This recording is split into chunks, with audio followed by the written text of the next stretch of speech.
Okey, dia apa masalah dia? Okey, dia masuk dia telinga ni daripada sini, kan? Dia sampai kasih ke dalam ke macam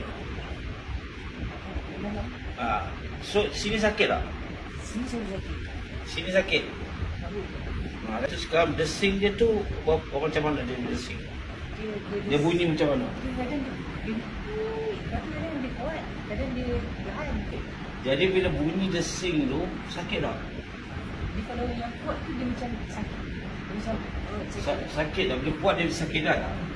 Okey, berapa lama dah? rasa 7 tahun juga. Bertahun ya?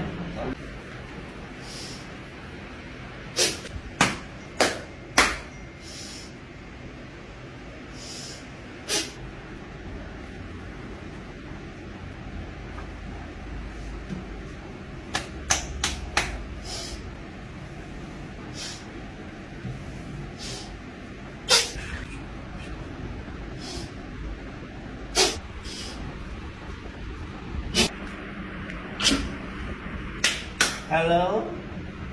Assalamualaikum.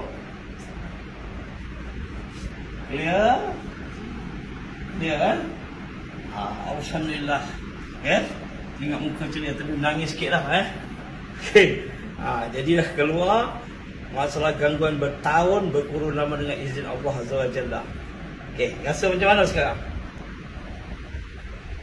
Rasa macam lega.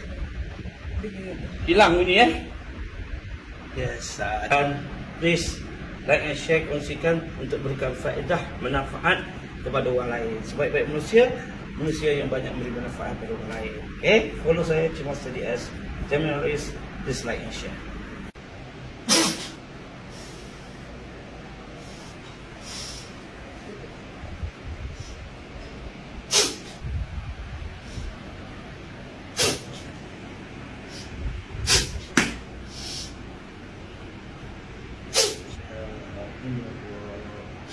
Yeah.